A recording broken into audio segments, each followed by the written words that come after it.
Lights, camera. Action.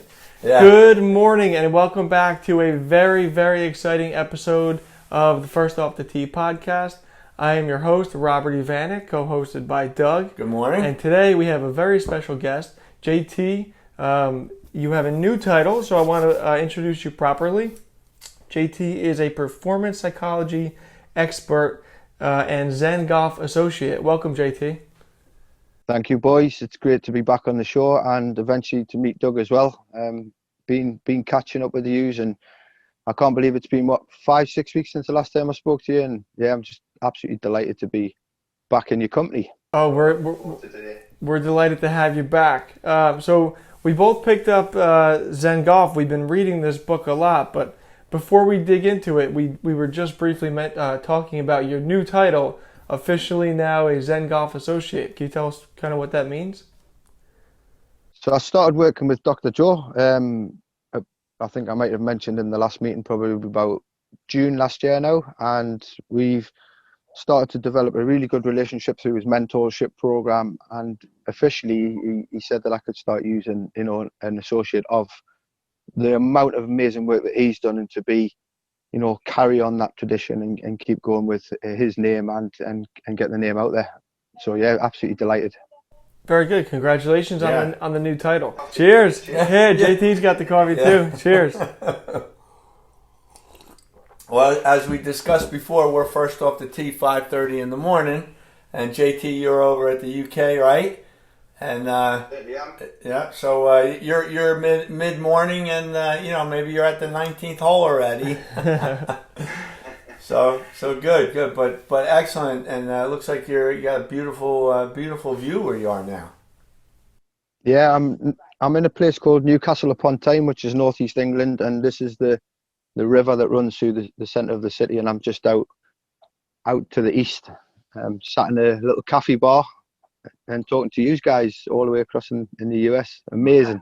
Technology is amazing. It's unbelievable, right? When could we have done this before? It surely is. Yeah. So Doug, unfortunately you weren't here on the first time we had JT. So why don't you kick us off with any questions or thoughts, comments from the last time we had our favorite golf coach on the show? Sure. So I find myself, JT, going back to the original podcast that you were on, because there's so much content in a little bit of time frame that you guys had, that I'm just constantly going back. And now that I'm catching up and reading the ZenGolf, what I think is amazing from my side is everything that you're talking about and everything that Dr. Joe is professing is something I wanted to do, but I never knew how to do it. And right. Now, the book and yourself, it's kind of showing me the way, and I can't wait to put some of this into practice. I think it's amazing. What I listened to the last week's podcast as well, Doug, and I really appreciate them kind words about what you were saying. And I know I showed my partner, and she was like, "This is brilliant," in terms of how do we get the message across there. And I sort of started welling up a little bit just by your beautiful words that you were saying about the things that you're now implementing to the things that I've studied through time, and just to hear somebody reflect that back. I'll ask you, what kind of things have you started to do then from that conversation or from watching that video, and what is it that you're finding useful? So, yeah, I think what's hitting me first and foremost is the imaging of the shot and understanding the preparation that goes into that, and the detail around the type of imaging that you guys are talking about. I mean, formerly when I used to say, okay, take that aim and let me just try to hit the ball straight. But now to encompass that total image, not only from your sight and your image, but the sounds, the smells, the wind, and just enjoying that moment. Which is, I just never knew that's how deep and detailed you can go. But now I understand that you can do it, and you can bring that mind as far as it can go, which is another aspect of it. So those are the first two that are really hitting me, and I haven't even tried it yet. Brilliant. and you'll have fun, exploring, doing that kind of, once you get into that, I suppose, headspace of being mindful of your present moment, then everything just seems to become a little bit bigger and more aware of where you are. And I was thinking the other day when I was on the golf course, like, we want to make that hole as big as possible, don't we? And in our minds, the smaller it is, the more that we're constricted, the more that we find ourselves being a little bit put under pressure by visualizing the ball going into the hole. But if we're visualizing a small hole, it just becomes a little bit more difficult. So yeah, try to make everything as big as possible and as vast. And I think that's what we call open-mindedness as well. That will being mindful of your present moment, and that's what you just mentioned there. The more you get into it, the more you practice it, the more things just start to click into place. So so Doug and I both are still in the process of reading ZenGolf. I'm a little bit further ahead, but we've both gone through the preparation part of the PAR approach. So I think today it'd be nice to dive directly into preparation itself, and maybe you can help us expand on some of the key points that we pulled from the first section of the book. And the first one that I had was pre-acceptance. It's a note that I wrote down, something that I think I need to work on, and I was wondering if you could help expand on the idea of pre-acceptance when you're getting ready to make a golf shot. So it's accepting that, what we just mentioned there, where you are first and foremost. And the commitment, I think Joe talks about that a lot, committing to something. That when we do that, we become a little bit more, or a lot more focused in that situation. When we start to add doubt to a situation, it creates confusion. And with confusion, opens up the mind, and then all of the subconscious stuff then just starts to take over, the memories, the things that we've done. I've been, I always hit it left on this hole, that kind of words that we say to ourselves, or, I always get a bogey on this hole. So you're training the mind. And I think when you start to accept that you can change your words and your approach and the way that you're committed, then you will get a different response. But if you approach it with the same expectation of what you've done before, then that's going to happen. It does, as you know. So about being, I suppose, still within your thinking. So I created a thing called stop, pause, and be present. So the stop moment at your ball is, okay, I'm here. This is where I am. The pause is where you go, this is where I want to go. So you do all of your thinking. I've got a little bit of wind off my right shoulder, or it's a nice calm day. The green's opened up in front of me. I can pick my target. And then you start to generate that commitment within that pause moment. And then in the present, there shouldn't be any thinking. So the stop, the pause, and the being present. And if you can train the mind to follow a sequence that works for you as an individual, because everybody is different. And some people like to spend a lot longer in that pause moment and really analyze and get their books out and look at too much stuff. People's minds like to work quite fast. So if they're there too long, they'll become distracted and allow stuff to come in. So it's about finding your happy medium within that process of your pre-shot. Very good. Do you ever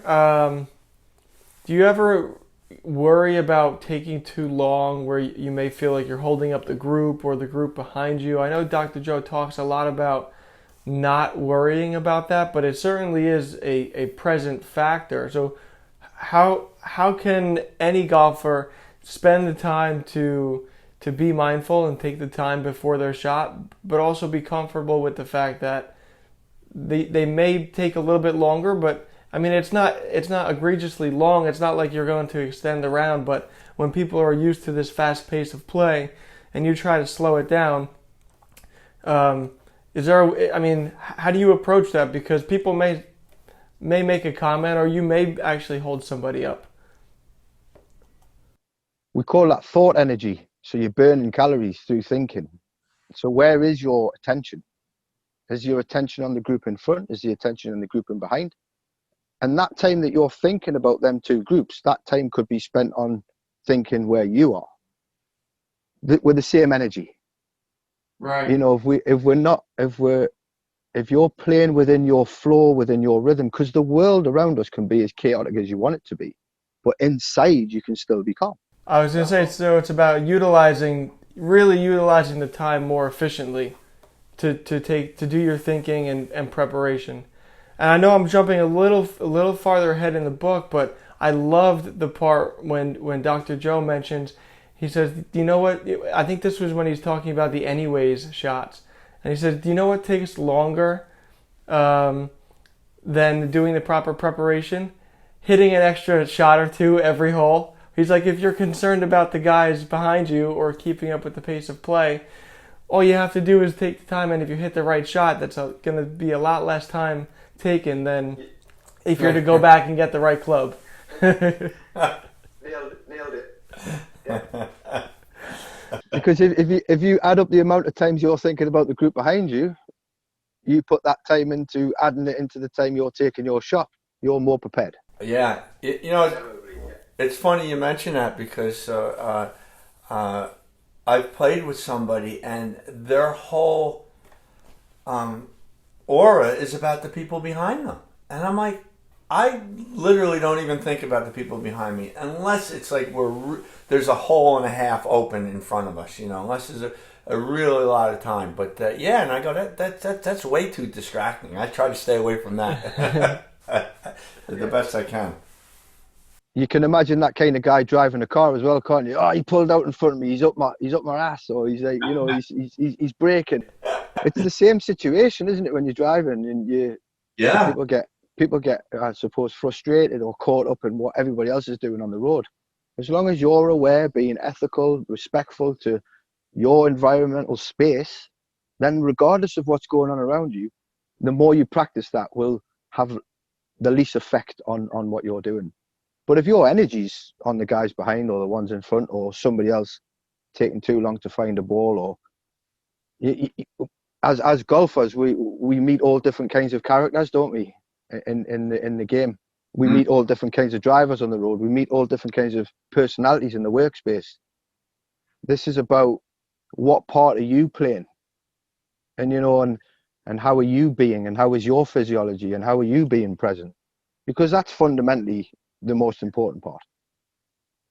Yeah, that's excellent. And just touching on that because Dr. Joe mentions a lot about having the goodness in yourself that you're trying to portray and come out, and that helps it. And I was reading that last night. I'm like, that's a very powerful overarching statement, not just about golf in general, about just finding the goodness in yourself is going to come out in your play, in your life, in your driving, in your relationships, anything that you might have. So it's pretty amazing that it's not all about golf, but I love the fact that it's honed in on that for sure. For sure. Yeah. So JT, I had a couple questions, not questions, the things that I wrote down, and the one thing they talked about was the 3 types of confidence, and I was kind of just going to ask you about those things and what does it mean, and how do we get to that unconditional confidence, which I think is what we want. Well, Doug, could you give me an example of where you felt confident in a situation, not just in the golf course but in work? Yeah, I mean, so I guess when let's put it on the golf course, and I just say 2 months ago I shot the best round of my life, and it was the best I ever shot. So I shot an 83, and that day, and every shot that I went up to, what I felt was just confident in how I was going to hit the ball, right? So and of course I hit it, and it went where I wanted, or at least close to, and I was able to recover, and my putting was on. Every aspect of the game, from my perspective, was on, and I produced this round. The next week, 98 I shot, and I was like, what happened from 1 week to the next? And this was prior to reading anything or meeting with you, JT. So that was what I was trying to struggle. And then of course I read this little blurb about the confidence, and I was like, wait a minute, I think I was there. Well, it's the universal wave of life. Dr. Joe talks about that in terms of your confidence. And 1 minute you're up and 1 minute you're down, but it's about paying attention to understand that things do fall and things do rise. And how you responded to both rounds will generate a sense of confidence. How you respond to the bad moments will generate confidence too. And everybody thinks that we have to go out there and focus and be the best that we can all of the time. And we're going to get more failures than we are successes. So how we respond to the difficult situations will actually help us increase our confidence in terms of what we're trying to achieve. So pay attention to that. Okay, then so how did I respond to the bad round? Because the good round, we don't really pay attention to that stuff because it's just happening and we're on a high. But it's the stuff that's happening the week after, and a lot's happened between that 83 round to the 98 round. You know, you might have had different sleep patterns. You might have been stressed with work. You might have come across different forms of conflict. But then what people do is they'll compare themselves to the round that they've had before and try and go out and emulate that round. But you're in a different space, in a different time, in a different zone, a completely different headspace. And trying to recreate something that's already happened is really difficult to do. And that's where people's confidence can be, I suppose, diminished a little bit. So it's about approaching that next situation or that next round of golf this is a completely different time, completely different space, and just going out there and just playing with the freedom that you know that you can do, and just reminding yourself that that's possible. But don't shy away from the failures, because that is quite a powerful moment too. Right. Just have to embrace it. I mean, I guess, I did. I'll talk about it. I still had a great day of golf, personally, and right. I don't know. I'm not one to dwell on that past and just kind of look for the future. But having the tools and the roadmap to do that is awesome. I mean, just you just telling me right now, don't think about what you did. Use that new space that you're in to develop that new plan. So it's ever changing every time that you play and go out there, right? Wow, it's never the same. Never the same. Mm. Some people break that game up in 3 holes. So the first 3 and then the next 3. Some people are the front 9, the back 9. If you dwindle that down to the ever one moment, that ever one shot. I listened to a guy, he's called Michael Neal, and he talks about the inside out revolution. And he talks about how everything's generated from the inside, and what you disseminate thinking inside, you will vibrate outwards. And he was coaching Tiger Woods, and Tiger Woods was on the par 3, and he was like, I've hit this shot 1,000 times. He was like, no, you haven't, because you've never been here before. It's a different space. You might have played that same swing and got the muscle memory, and you understand that you know where to go on the green, but it's a completely different moment and a different time. And that's what you've got to learn to flush out, I think, in terms of what you're doing with your game. When you're driving from A to B, you might have done that route from your house to work every single day, but you're in a different time and space. There's going to be different people walking past, different cars on the road. Just golf's the same. Yeah. Wow. That's pretty interesting, to put it into that perspective. Yeah. This is the first time I'm hitting this ball. Different day, I'm going to do it. Even on your home course that you maybe have played, multiple times. Yeah. To JT's point, it is you're in a different space, and you need to account for everything that's happening, and almost just accept it and trust yourself that you're going to hit the right shot. Yeah. Wow. So that's pretty cool. Have you done any body scans today? So, are you talking about body scans? So, I'm reading the paragraph about body scans. So, I'm in my recliner, and part of the body scan says, some people who do this tend to fall asleep. Well, I think I fell asleep last night. It was like 5 o'clock in the afternoon. I'm like, I gotta try to do. And I said, let me try this. And I fell asleep, not very deep because I had to finish the book. But wow, that was pretty amazing to feel that body scan sensation and get rid of all that tension. I mean, that seems to be a big component of what you guys are talking about, is that tension in the body. Can you expand on that? Well, yeah, tension is driven by trying to be forceful and doing something, and we tense up. When we're loose and when we're relaxed, I think, like I heard you talking about Jordan Spieth last week, and I remember in the Ryder Cup he was like, just stay loose, just go with the flow, be in the moment. And he's quite a tigerish kind of character, isn't he? When you look at and he's quite a jumpy kind of guy, and he plays at his best when he's doing that. And I noticed him last week or a couple of weeks previous, he's been a little bit, I don't know, you can sense the tension in him. He's not as loose as he used to be, and he's getting frustrated with himself. And when we do that, there's going to be too much room for error. We're going to actually make too many mistakes.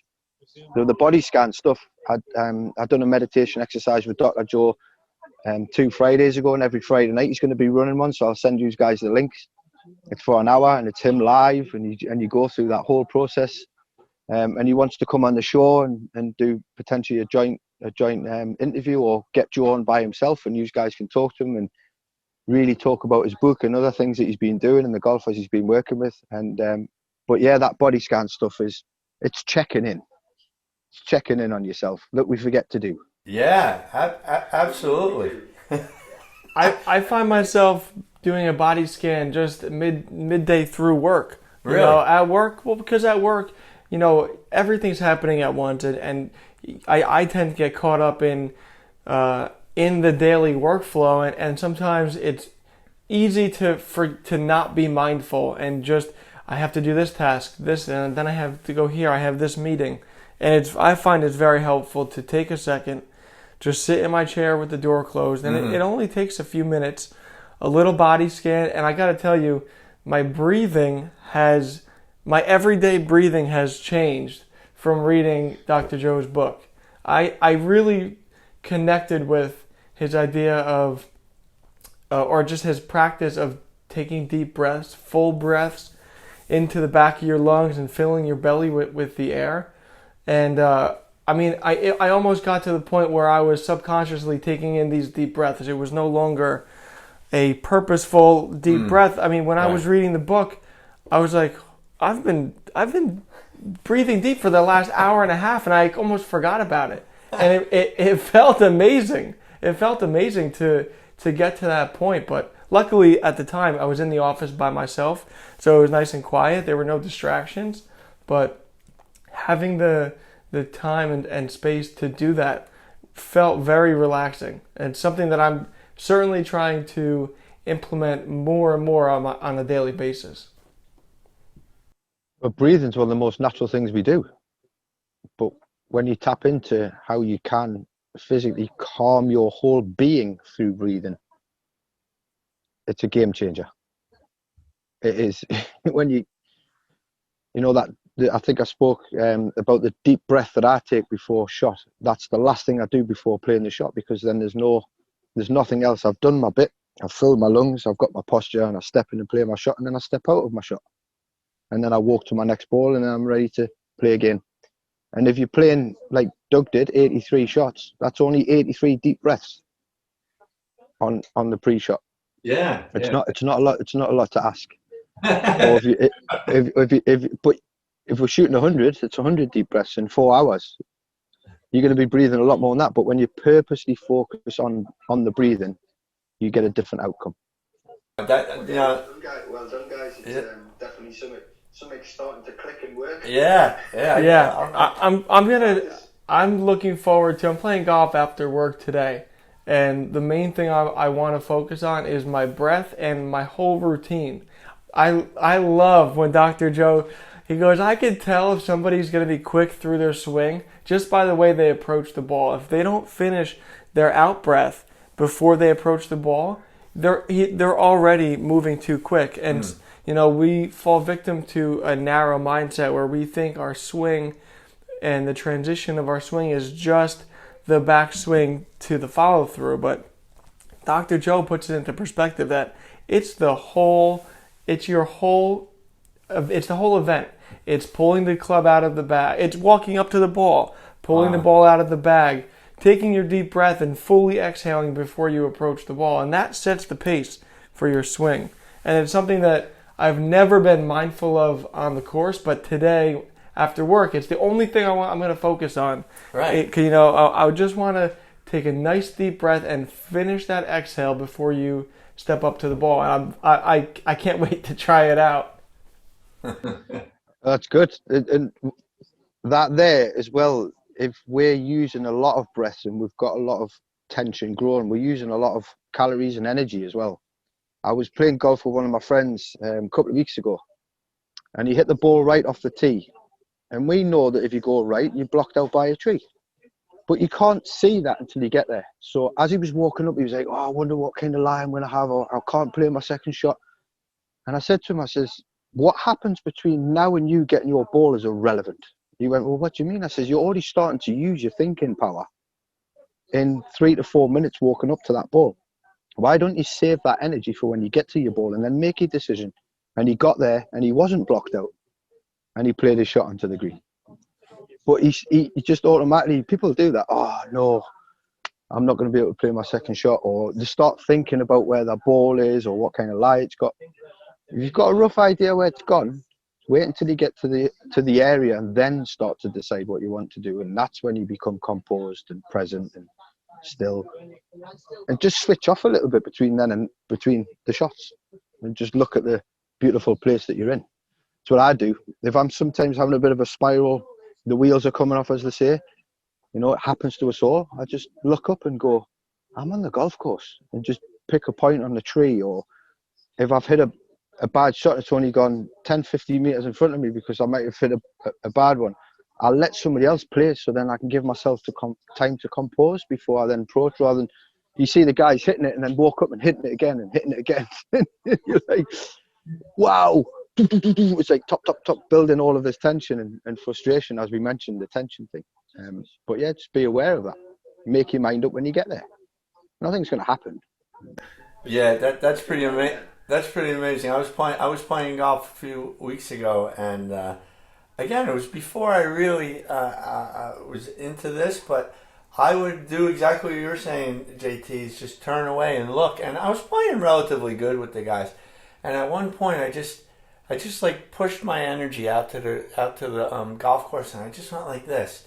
And my golf partner goes, what the hell are you doing, meditating? I was like, well, kind of, but never had this format. So I'm really, like you said, I keep regurgitating. I want to practice this whole format, and still haven't been through the whole book, so it's only going to do little portions. Right. That's great information. It's unbelievable. I love the idea of just recognizing the fact that you're on the golf course. I've fallen victim to that before, where I get caught up in not playing well or a few bad shots in a row, and you get that gut-wrenching tension. And I've done this a couple times, but I need to be more mindful of it. I take a step back and say, wait a minute, I'm on the golf course. I'm doing something that I love. I'm currently playing golf, which is something that I look forward to. Like today, I'm playing after work.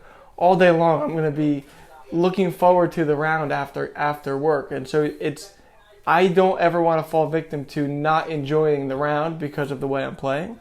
And taking that time to just relax. And I love the idea that JT just mentioned of don't worry about the ball, because how many times does that actually happen? And we do it all the time. You're very good at saying, you'll be fine up there, you'll be okay. And I'm like, no, there's a tree there, the bunker, and I verbalize it too, which is bad. I'm like, no, it's not good. And then you get up there and you're not behind the tree. You have a clear shot at the green, and so why waste all that time and energy on complaining when the opportunity is the ball may be in a perfectly fine spot. Yeah. And find your way of doing that as well. How you want to switch off. At what stage do you clear your mind, because we're all different and we've all got different techniques, and we see the world and we view it completely different to everybody else. So about installing your way of doing stuff by the things that you've read, because fundamentally when it comes down to how you've implemented something, you will then get a better feeling. If I said, Doug, stand 2 meters behind the ball, make sure that your arms are here and your position's there, you're like, well, I don't know if that's going to feel comfortable. But if you stand how far you want to back away from the ball, when you take your last breath before you play your shot, it's up to you to to figure this routine out yourself through the techniques that have been shown. And that's what I do with everybody that I work with. I always find out what works for them and how does it feel for you. And if it feels good, stick to that. If it doesn't, okay, what is the thing that you want to change? Because fundamentally, I can't change, or we haven't got permission to change anybody. But what we have to is we can guide them through the things that we've learned along the way, and just keep going with it. And you've got to sharpen that axe before you can chop the tree down. I like the one statement I'm kind of looking at because I wrote it down. It says, "You don't play golf to relax, but you relax to play golf," which is a pretty good statement. I mean, I read that last night. I was like, "Wow, that's pretty good." You know, how do you get into the playing golf? It's just you got to relax yourself, and then it will come naturally as you guys are talking about. So yeah, that's really awesome. So JT, so we briefly mentioned before we started recording, you just played golf yesterday. I want to know how you shot. I want to know how you played, but really I'm curious on someone like you who I look up to, and I think you're like 100% the perfect Zen golfer. But I want to know what is something that you're currently working on, and what are some techniques that you're trying to improve on yourself? I'm working on my short game at the moment. How I respond to shots that don't work, I think I'm in a really good headspace for that. The golf course that I played yesterday was one of the longest in Europe. Every green was surrounded by bunkers. I'm quite a low ball flight, so I like to run the ball into the green. I had to really try and get things up in the air and land. So it was a test.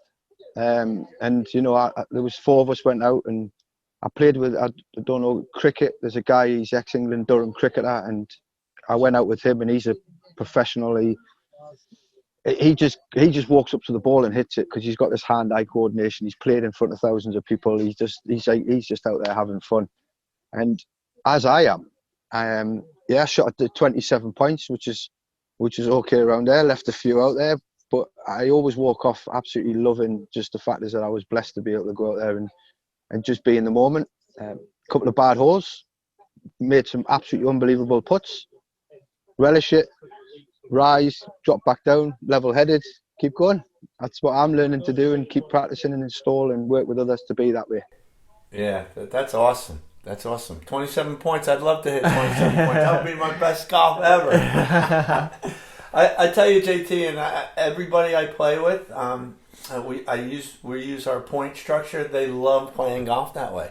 I mean, and it's casual golfers. It's maybe somebody from work. It's somebody from whatever it might be. But to me, that scoring method that we do, it brings me into this just having fun out there, and don't worry about your score and you shot an 8 on a hole, and just that will kill your whole game, right? I mean, so that's pretty cool. And I thought it was interesting that JT said he got 27 points.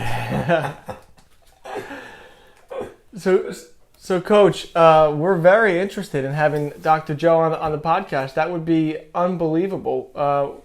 Where can we and the viewers, where can we find Dr. Joe? Where is he available? ZenGolf.com. His books there. You know, Dr. Joe, we're working together now to really plug each other, him across that side of the pond and me over here, and we've managed to meet some people in the same space, but separately. They know each other, which is really good. And I spoke to Joe about me coming on this show, and I sent him the last link that we've done. He'd be delighted to come on and share his thoughts with you guys. I can set that up, and we can really plug it and get some people on to ask some questions and things like that, and it'd be great.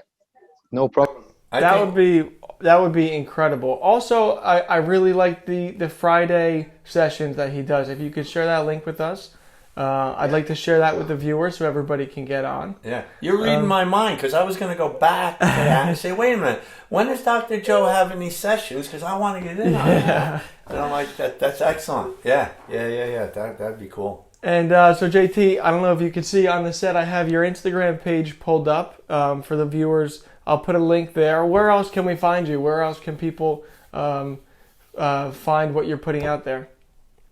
whatsinthebag.club is my new site. I've got various tips and hints and some testimonials and packages on there that people can engage if they want to start learning a little bit more about this side of the game, and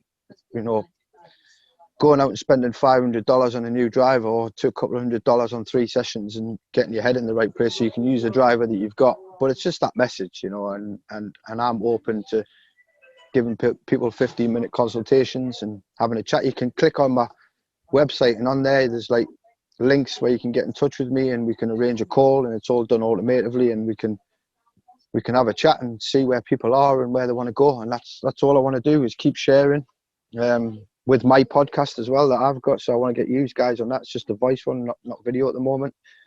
And just learn about people's stories, who's inspired them, why they do what they do. And yeah, it's that's how you can find me. Very good. Thank you, JT. To all the viewers who are watching, I'll put links in the video description to everything that we talked about. Dr. Joe's website, his book, JT, his Instagram, his website. So you could find all of that quickly. JT, I want to thank you again for another fantastic episode. We love having you on the show. We talk about you all the time. I'm not just buttering you up here. I mean, it's every day we come home and I'm like, remember JT was talking about this? Even on the golf course, we were playing golf 2 weeks ago, and we looked at each other. We're like, this guy needs to listen to JT. One of the guys we were playing with, we're like, this guy needs to talk to JT to get his head right. But we can't thank you enough for what you've shared with us and to our viewers. Just thank you for taking the time again to meet with us, and we're very, very excited to do round 3, 4, and 5. We want to keep bringing you on the show because I think the viewers like it, we enjoy it, and whatever we can do to help spread your message, we're happy to help. Absolutely brilliant to meet you, Doug, and thank you for them kind words, Rob. And it was awesome to do the one-to-one with you last time, and now we've got your father sitting next to you, and it's a beautiful relationship that we're building, and hopefully next year we can get out and share the fairways and have some real fun out there, and do some cool stuff with showing and sharing the passion of the sport that we love the most is fundamentally what I'm down to, and as you boys are too. Yeah. Thank you. Yeah, I concur. Way to go, JT.